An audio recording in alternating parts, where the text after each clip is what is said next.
Hello viewers and welcome back to the channel. Again, thanks for being here.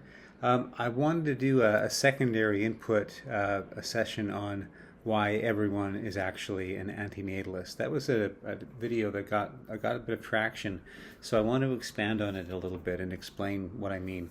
So if we look at belief, like belief in a God, there's been around, I believe, 3,000 to 4,000 that we know of, 3,000 or 4,000 gods that are now no one believes in anymore. That time has passed for those gods. The humans are very good at coming up with that idea of a figurehead. So if you are a religious person, let's say you're a Christian or you're a Muslim or you're Jewish or some maybe a Scientologist, if that falls into that camp, if you don't believe in those other 3,000 religions, then you are an atheist, except for just the one religion you believe in. An atheist means not to believe in a particular God. So you don't believe in those other gods. You don't believe they exist. You don't believe they should be worshipped. So you're just sort of one behind. You're holding on to one last one. So that's theism for you. Now, if we look at antinatalism and we say, well, when I said earlier in the last video, not the one a few before, everyone is actually an antinatalist. I know that's controversial. What I really mean is that under the right conditions, everybody would be an antinatalist. So I've done, again, a bit of research here, looking at factors that would, I think, for me and probably for you, prohibit wanting certain individuals to have children. So let's just go through them and we'll look at the totals. So let's look at abusive parents. That could be physically, sexually, psychologically, emotionally abusive parents. And again, I'm running this through chat and a few other things. So there's a margin for error here for sure. But I think the numbers are relatively straightforward, and I'm not making them up. So reasonably around 30% of children born would fall into that category of having some form of abuse. That may not be chronic abuse, it may be sporadic abuse, but it's nevertheless abuse from their parents. So the question we could ask ourselves and others is, should those potentially abusive parents, let's say we had indicators to imagine they would be abusive, should abusive people become parents?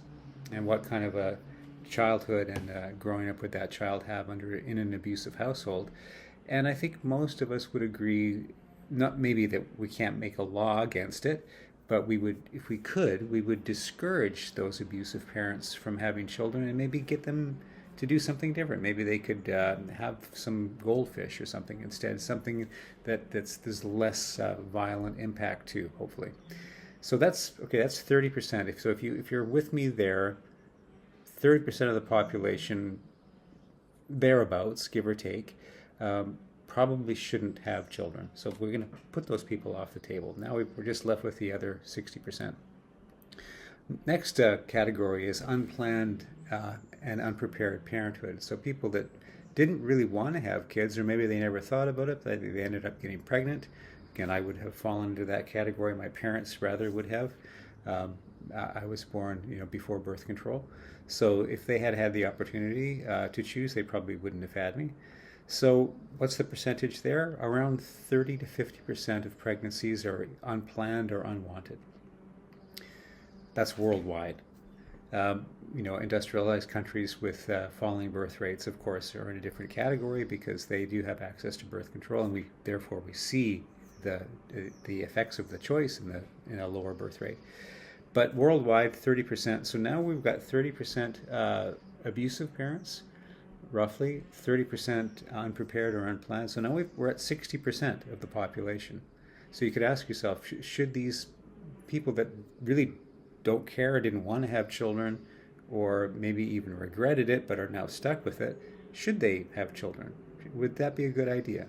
And I think most of you would say no.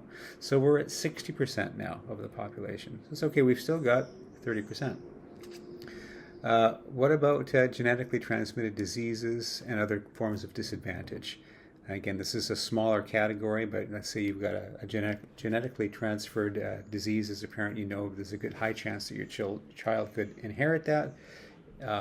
That's really rolling the dice for their life satisfaction. Should you go ahead and do that? That's 10 to 20%. So smaller. Let's take 10%.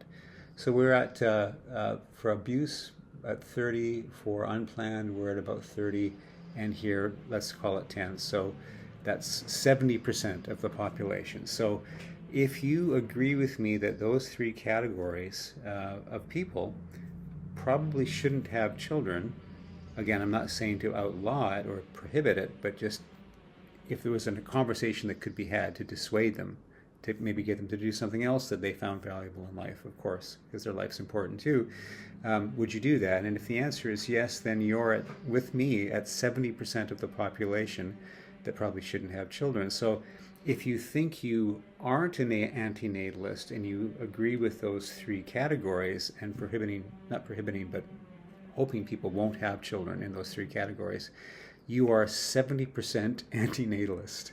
Now, some are 100%. You're only 70. So that's what I've got for you today. I hope you enjoyed that.